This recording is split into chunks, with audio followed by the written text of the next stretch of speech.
만일 너희가 굳게 믿지 아니하면 너희는 굳게 서지 못하리라 하시니라. 아멘. 이것은 하나님의 말씀입니다. 몇 주 전에 저는 그리스도인의 두 날개라는 제목을 가지고 첫 번째 말씀을 전한 적이 있습니다. 그리스도인이라면 어떻게 살아야 되는가, 또 어떤 날개를 가지고 날아올라야 하는가라는 맥락에서 제가 설교의 제목을 그리스도인의 두 날개라고 정하고 한번 했었습니다. 그런데 그 첫 번째 제가 나누었던 그 말씀의 핵심 메시지는 거룩이라는 주제였습니다. 그리스도인은 먼저 거룩이라는 한 날개로 날아야 한다는 것이었습니다. 그래서 이 거룩에 대해서 우리가 레위기에서 말씀을 들었습니다. 즉 그리스도인은 임마누엘, 즉 하나님이 우리와 함께 하심, 하나님은 우리 편이라는 것을 경험하면서 살아가야 하는데, 이 거룩이라는 것이 여기서 왜 중요한가?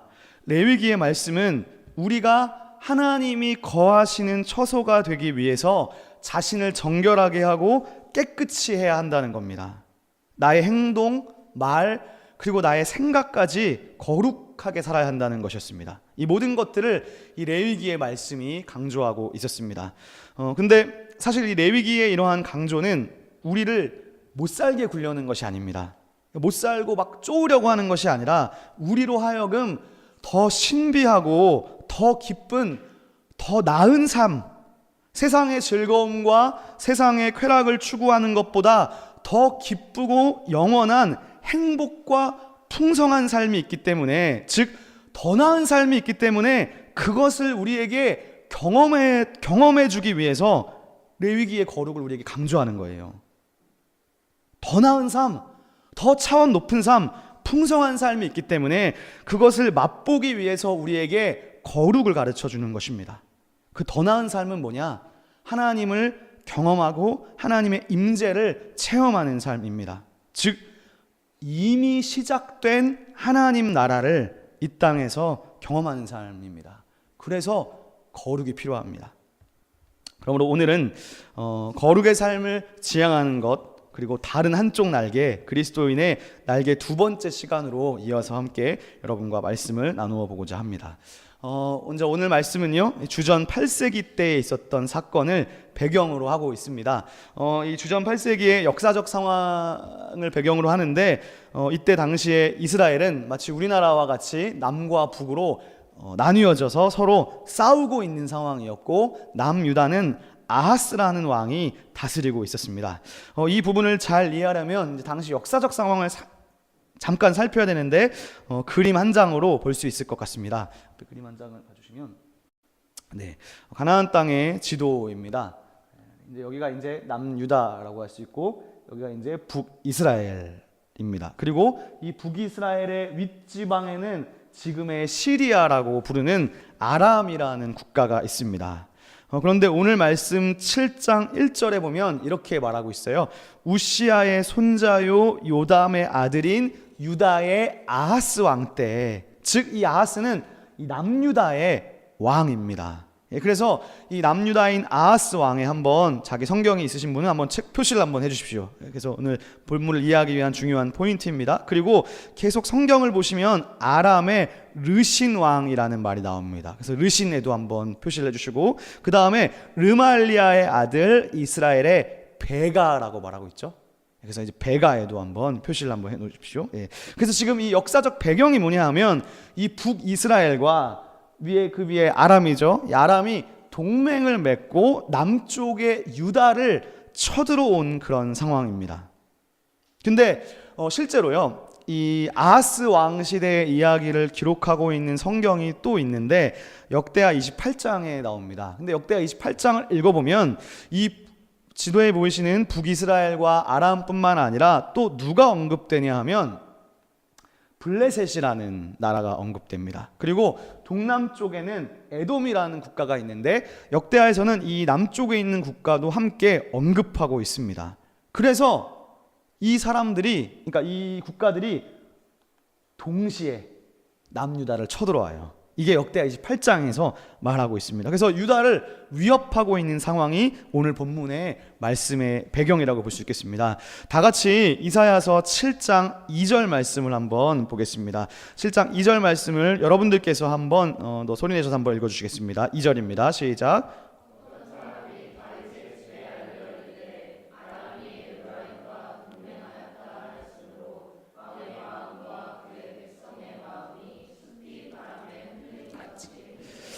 아멘. 예, 그래서 이 엄청난 정치적, 군사적 압박 속에서 왕의 마음뿐만 아니라 백성의 마음까지도 바람에 흔들릴 정도로 막 이 표현이 아주 잘 나타내주고 있죠. 마음이 막 흔들리는 거예요.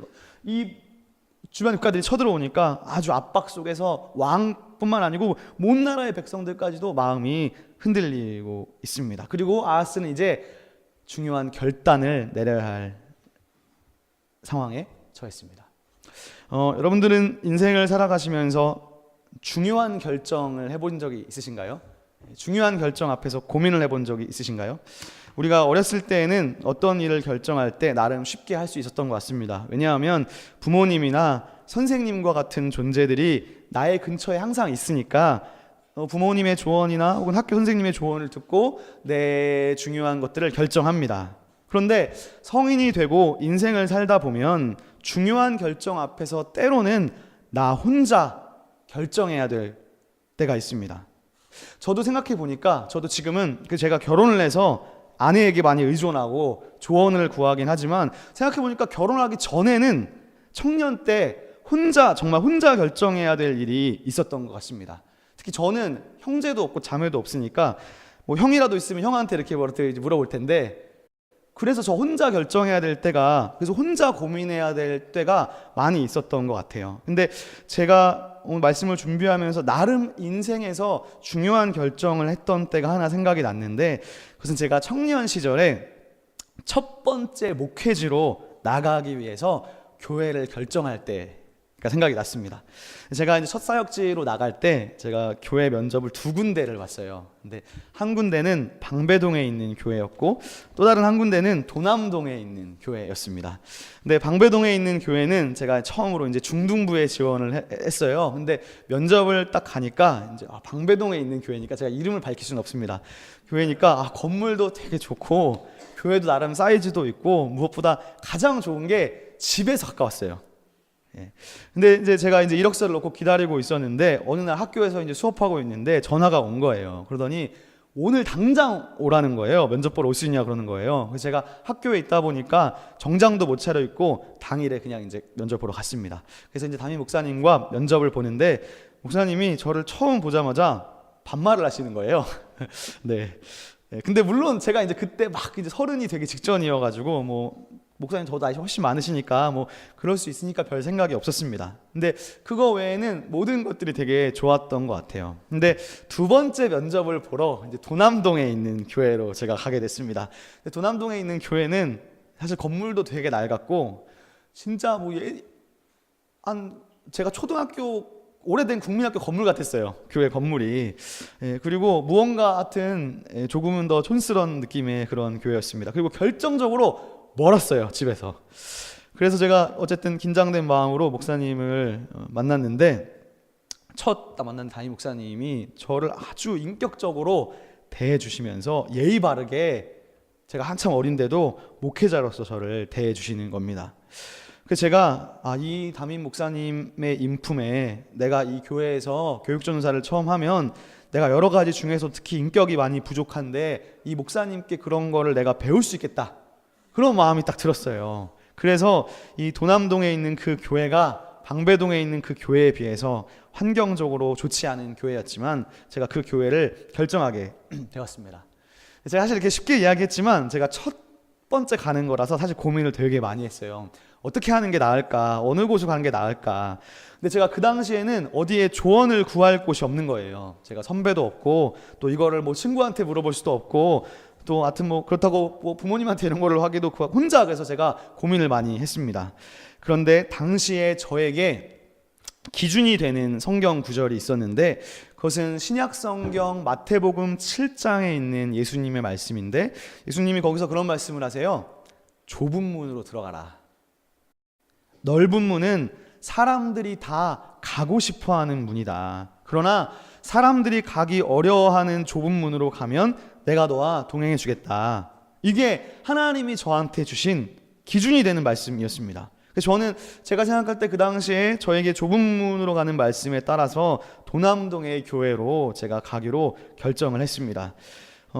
근데 사실 제가 이제 환경적으로는 거기가 훨씬 좋았는데, 왜냐하면 장학금도 그 교회는 제가 이제 액수를 밝히는 이유가 있어요. 150만 원을 주는데 도남동은 100만 원을 준다는 거예요. 한 학기에 2번 장학금을. 그래서 모든 게 사실은 방배동으로 가는 게 저한테도 맞는데, 제가 그런 환경과 물질에 좌우되지 말자. 그래서 제가 이제 그런 결정을 내렸어요. 근데 제가 정말 참 은혜였던 게, 제가 그렇게 기도하고 마음을 먹고 딱 가니까, 갈 때는 장학금 100만 원 준다고 했는데 가서 딱 통장을 딱 봤는데 150만 원이 딱 들어와 있는 거예요. 그래서 제가 장로님한테 여쭤보니까 당회에서 결정해서 150만 원으로 올려주기로 갑자기 바꿨다는 거예요. 갑자기. 제가 그때 하나님의 은혜를 체험했습니다. 그러니까 환경과 상황에 구애받지 않고 내가 그냥 어쨌든 그런 말씀을 기준으로 믿음으로 선택하니까 하나님이 이런 은혜도 주시는구나, 그런 경험을 했었던 것 같습니다. 제가 그런 경험을 첫 사역지를 결정할 때 하니까 제가 그 다음 목회지도 같은 기준으로 결정할 수 있게 됐습니다. 제가 그 다음 교회를 갈 때도요, 두 교회 중에서 고민을 많이 했는데 환경적인 것, 물리적인 것, 모든 것이 다 초원교회가 떨어졌습니다. 근데 그때도 제가 두 교회를 결정하는 상황 속에서 저에겐 똑같은 기준이었어요. 그래서 내가 그런 것들을 보지 말고 좁은 문으로 들어가라는 예수님의 말씀이 저의 삶의 기준이었고, 근데 제가 어쨌든 그렇게 저 나름대로의 말씀의 기준을 두고 선택하니까 생각하지 못했던 그런 은혜가 저에게 있었습니다. 그런데 이런 결정은 저의 개인의 삶에서의 결정이니까 어떻게 보면 조금 더 쉬울 수 있습니다. 왜냐하면 제가 결정을 혹시나 잘못한다 하더라도 나만 손해보면 되잖아요. 근데 제가 본격적으로 교회를 하고 사역을 하면서 부서를 맡으면서 일하다 보니까 이제는 내가 잘못 결정하면 어떻게 되냐면 부서 전체가 잘못된 길로 갈 수 있는 거잖아요. 그래서 이 결정을 하는 자리에 있는 사람은 참 어렵다는 생각을 하게 됐어요. 그래서 리더라는 자리는 다른 무엇보다도 내가 결정을 내려야 하고 그 결정의 책임도 내가 지는데, 내 책임만 있는 게 아니고 다른 사람들에게도 피해를 줄 수 있기 때문에 쉽지 않은 것 같아요. 저는 그런 면에서 왕이라는 자리가 바로 그런 자리가 아닌가 생각이 들어요. 즉, 이 오늘 본문의 아하스라는 왕이, 그러니까 내 개인의 결정이고 내 개인의 삶의 문제였으면 조금 쉬웠을 수 있습니다. 그런데 이 문제는 개인의 문제가 아니라 한 나라 국가 전체가 달린 문제였기 때문에 이렇게 북이스라엘 주변 모든 국가들이 쳐들어오는 상황 속에서 왕 개인이 결정하는 일이 참 어려웠을 거라는 생각이에요. 많은 사람의 목숨이 달린 문제이기 때문에 오늘 본문이 아하스의 마음이 숲이 바람의 흔들림 같았다는 표현에서 우리는 그 아하스의 마음이 얼마나 두렵고 떨렸을까를 능히 짐작해 볼 수 있습니다. 그래서 이런 상황 속에서 이 신하들은 왕에게 정치적인 조언을 합니다. 그 조언이 뭐냐 하면 바로 이 아수르라는 새롭게 떠오르고 있는 신흥 강대국이 등장했는데, 이 아시리아와 동맹을 맺어서 도와달라고 요청하는 겁니다. 이게 신하들이 아하스 왕에게 했던 조언이었습니다. 그래서 아하스는 이런 상황 속에서 갈등하는 거예요.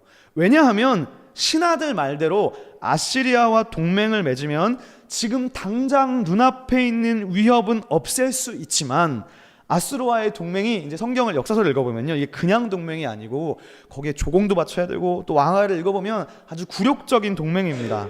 그러니까 동등한 동맹이 아니에요. 자기를 낮춰야 되는 거예요. 그러나 그럼에도 불구하고 아시리아는 지금 이 나라에, 우리나라에 닥친 위기를 타개할 수 있는 유일한 한 줄기 빛과 같았습니다. 그래서 왕이 갈등하는 거예요.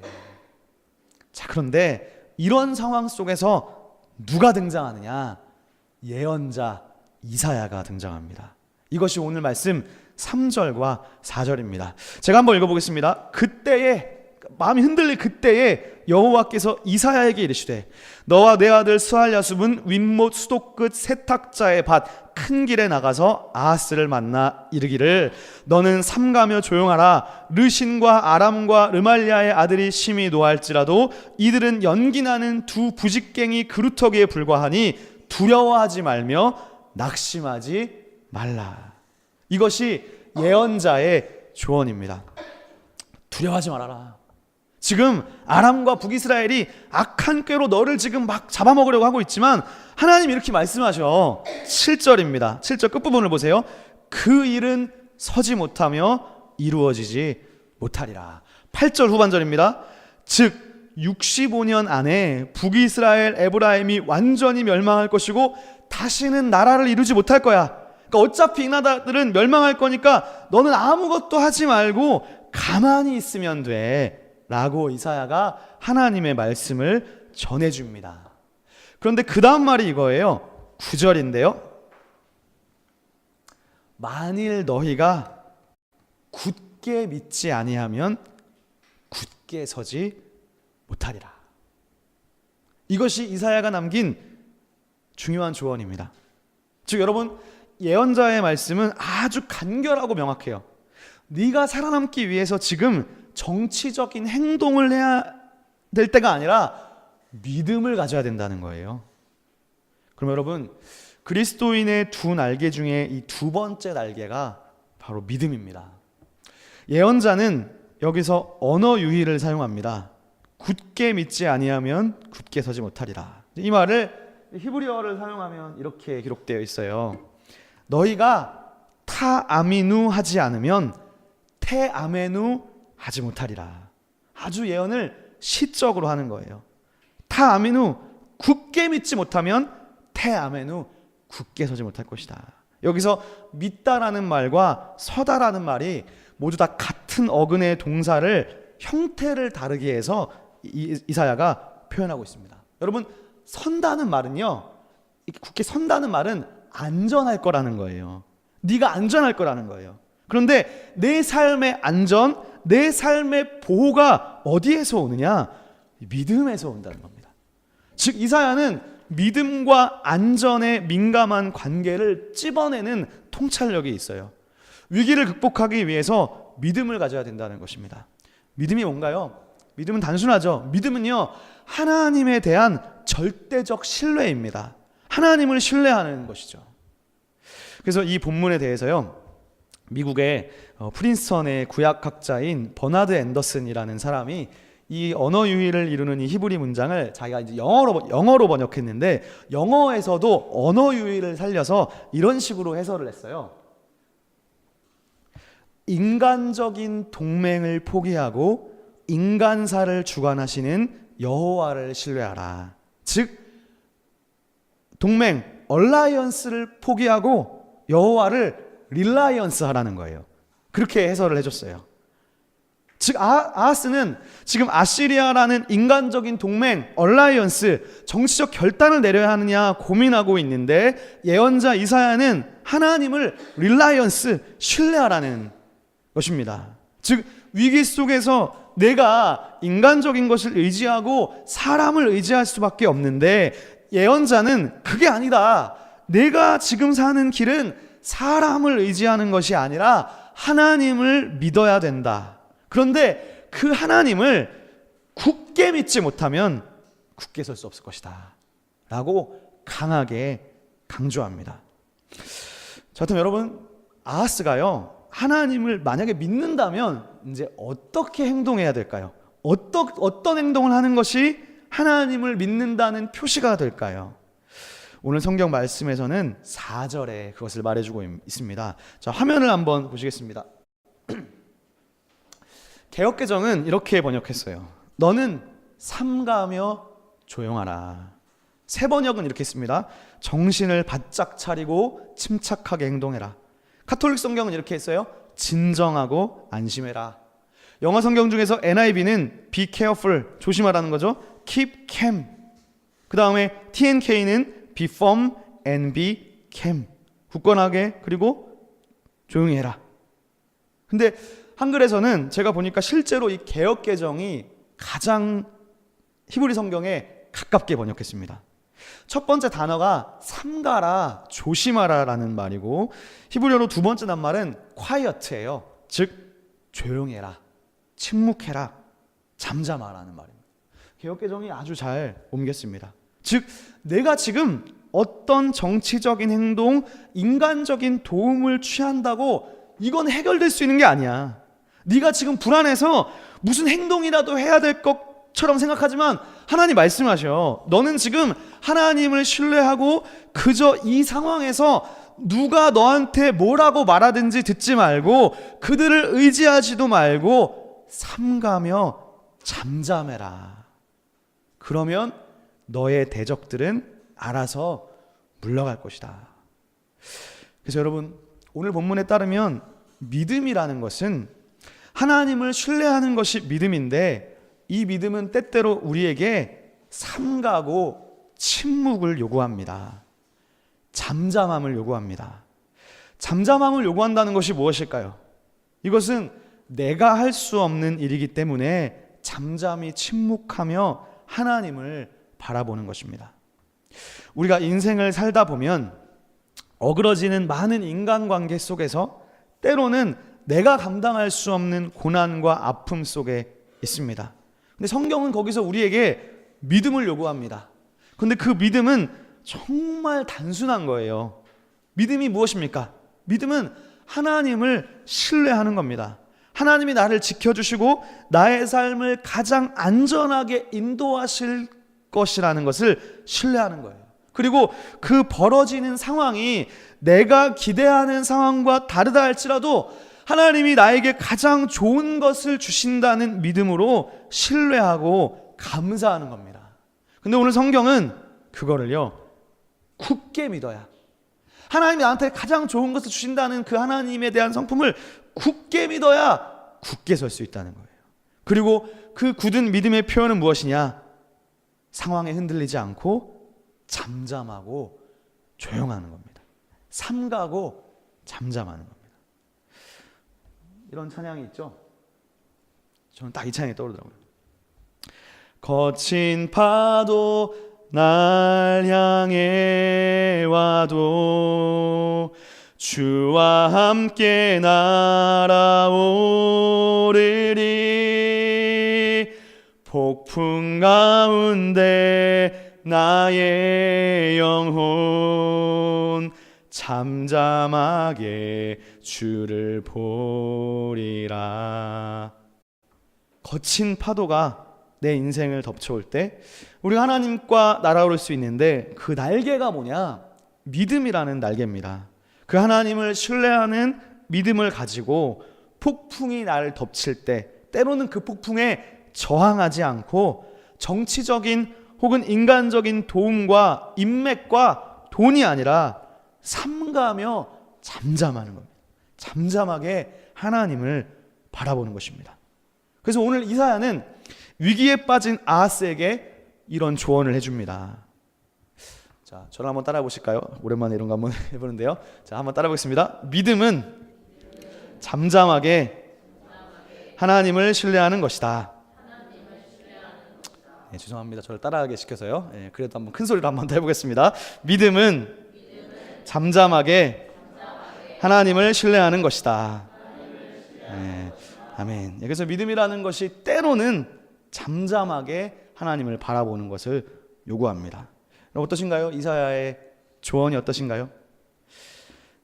그런데 안타깝게도 이 아하스 왕이 이런 이사야의 조언을 받아들이지 않습니다. 제 생각에는 이런 생각이 들었어요. 이 이사야의 조언이 아하스의 가슴을 울렸을지는 몰라도 현실의 정치 앞에선 터무니없게 들릴 수밖에 없습니다. 왜 그럴까요? 그가 처한 상황이 현실이기 때문이에요. 밀려오는 적군 앞에서 아무것도 하지 않고 믿음을 붙잡는다는 게 그게 무슨 힘이 될까? 그래서 아하스는 이사야의 조언을 뿌리치고 결국 아수르의 도움을 요청하고 맙니다.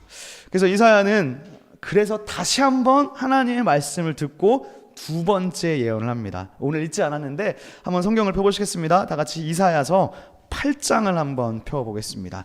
8장 6절인데요. 성경을 한번 펴주시고 본문은 화면을 통해서 한번 보겠습니다. 6절을 제가 한번 읽어볼 테니까 화면으로 한번 보세요. 이 백성이 잔잔히 흐르는 실로와 물을 없인 여기고 르신과 르말리아의 아들 앞에서 간담이 서늘하여졌다. 그러나 보라, 주 내가 흉용하고 창일한 큰 하수 곧 아수르 왕과 그 모든 위력으로 그들을 덮을 것이라. 그 모든 골짜기에 차고 모든 언덕에 넘쳐 유다까지 밀려들어 휩쓸어 가리니 그 물이 목까지 차오를 것이다. 즉 하나님은 아하스에게, 하나님을 신뢰하지 않고 정치적인 현실을 택한 그 아하스에게 이렇게 말씀하는 거예요. 네가 지금 아수르에게 도움을 요청해서 눈앞에 닥친 위기를 모면하려고 네가 지금 이거 했지만 결국에는 그 아수르가 너까지도 잡아먹을 거야. 그렇게 하나님이 지금 다시 예언해 주시는 거예요. 즉 아하스가 취한 행동은요, 지금 당장 내 눈앞에 떨어진 발등에 떨어진 불을 끄기에 급급한 거예요. 사실 이 믿음의 위기 속에서 잠잠하게 하나님을 바라보면 되는 것이었는데, 믿음이라는 게 허상처럼 보이고 하나님을 신뢰한다는 게 너무 비현실적으로 보였기 때문에 아하스는 일단 당장 지금 블레셋, 에돔, 북이스라엘, 아람이 다 쳐들어오고 있으니까 아시리아라는 인맥과 인간적 도움을 요청한 겁니다. 그럼 여러분, 우리가 이 이사야 말씀을 통해서 배워야 되는 것이 있어요. 그것은 뭐냐 하면 인간적인 방법과 정치적 현실을 택하는 것이요, 여러분, 이게 지금은 당장 현실적인 것처럼 보이고 내가 하나님을 믿는 것이 오히려 비현실적인 것 같잖아요. 그러나 아니에요. 왜 아닙니까? 하나님은 미래를 아시는 분이고 나를 아시는 분이기 때문에 우리는 코앞의 상황도 사실 알지 못하고 내가 현실에 있는 것 같아서 믿음이 비현실적인 것 같지만 인생은 길게 봐야 되는 거예요. 넓게 보면 하나님은 살아계시기 때문에 하나님이 현실적인 거예요. 하나님은 미래를 알고 나를 아시기 때문입니다. 그리고요, 내 생각과 나의 최선은 최선이 아닐 수도 있는 거예요. 내 생각보다 하나님의 생각이 더 높고 크다는 것을 알아야 됩니다. 결국 어떻게 되나요? 성경을 다 읽어보시잖아요.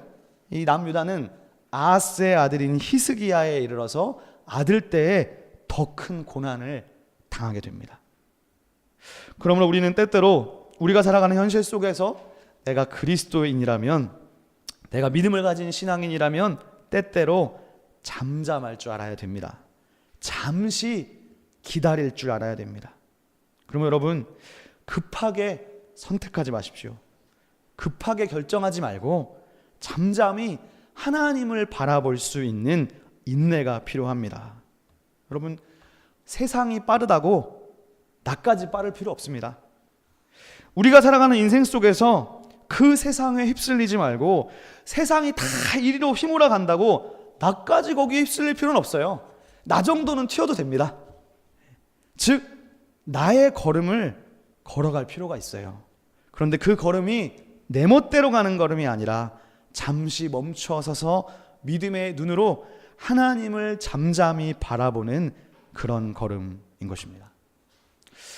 그래서 여러분, 오늘 말씀은 사실은 6장, 7장, 8장을 통째로 이어서 볼 때 조금 더 잘 알 수 있는데 6장은요 이사야가 소명을 받는 장면이에요. 그런데 6, 7, 8장을 연결해서 읽을 때만 보이는 부분이 있습니다. 6장 9절에서 이사야는 하나님께 소명을 받는데 유다 백성들의 어리석음을 이사야에게 가르쳐 줍니다. 그래서 이런 말을 하나님이 하세요. 이사야야, 이 백성은 듣기는 들어도 깨닫지 못하고 보기는 보아도 알지 못하는 백성이다. 너는 그런 답답한 백성들에게 가서 말씀을 전해야 돼. 여러분, 커뮤니케이션 할 때 언제가 가장 답답한가요? 가장 답답한 거는요, 말을 해줘도 못 알아먹을 때 가장 답답하지 않습니까? 듣기는 들어도 깨닫지 못하고 보여줘도 못 알아먹을 때, 그때가 가장 답답합니다. 근데요, 그런 답답한 존재가 누구냐? 6장을 읽고 7장을 딱 보잖아요. 그러면 아하스가 그 답답이에요. 아하스가 그런 인물입니다.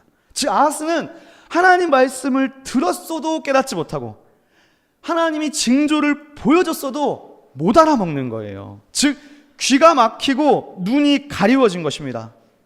똑같은 말씀을 들어도 누구는 깨닫고 누구는 하나님 앞에 돌아오는데 누구는 안 들리고 누구는 두 귀를 막는 거예요. 근데 참 하나님의 말씀이라는 것이 신비합니다. 이 하나님의 말씀이라는 것은 그 사람의 외모와 학벌에 좌우되지 않습니다. 하나님 말씀이 어찌나 오묘한지 우리가 똑같은 말씀을 듣고 똑같은 말씀을 배워도 초등학생은 아멘 하는데 대학 교수인데도 못 알아듣는 사람이 있습니다. 참 오묘하죠. 근데 오늘 아하스가 못 알아듣는 거예요. 그래서 이사야가 한 번 더 가서 하나님 말씀을 전합니다. 그것이 8장인데 8장에는요 2개의 물을 언급합니다. 하나는 실로아라는 물이고 또 하나는 흉룡하고 창이란 큰 하수라고 말합니다. 여기서 세번역을 찾아보니까 이 흉룡하고 창이란 큰 강을 세번역은 의역했는데요 유프라테스 강이라고 의역을 했습니다. 그러니까 이런 말이에요. 네가 지금 실로아 물을 버리고 유프라테스 강물을 끌어들이고 있다는 말입니다. 즉 아수르한테 도움을 요청한다는 것이죠. 아수르에 있는 강이 유프라테스 강이기 때문입니다.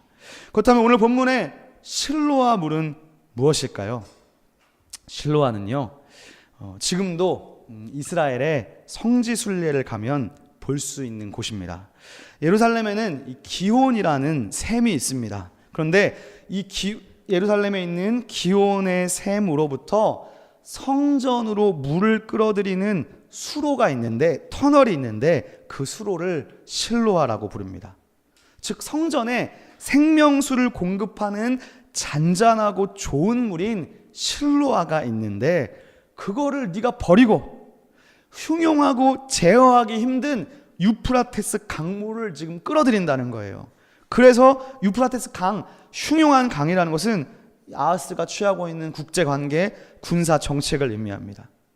자, 근데 여러분 7장을 한번 보십시오. 3절을 가보겠습니다. 오늘 이사야와 아하스가 지금 어디서 만나서 대화를 하고 있는지 보세요. 3절에 보시면 어디서 대화를 하고 있습니까? 이사야는 윗못 수도 끝 세탁자의 밭에서 만나고 있습니다. 즉 수로예요. 지금 수로.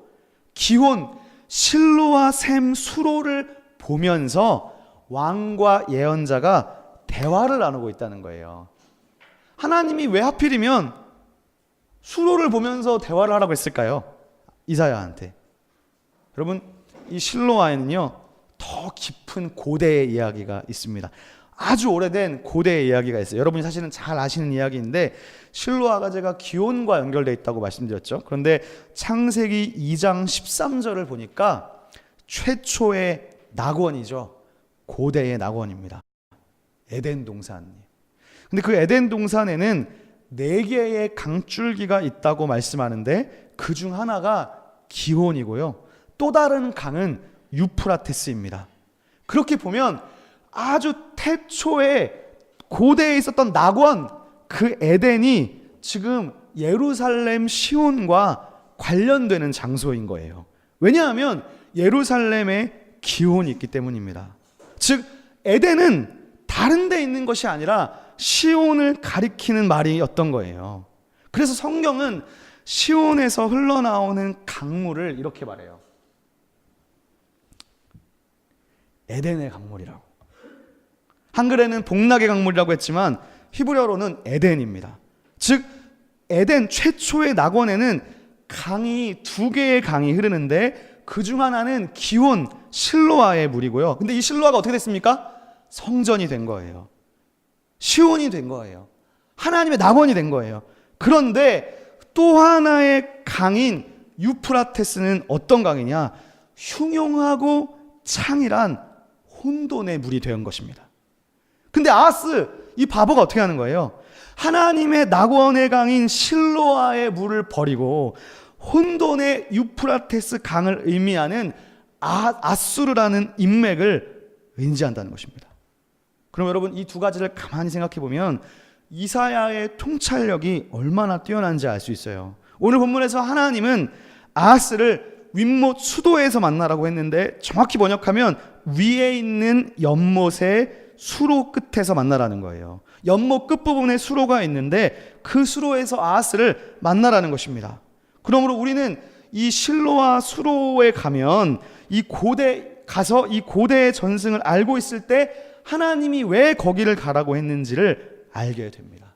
즉 아하스와 이사야는 똑같은 수로를 보고 있는데 둘의 생각이 다른 거예요.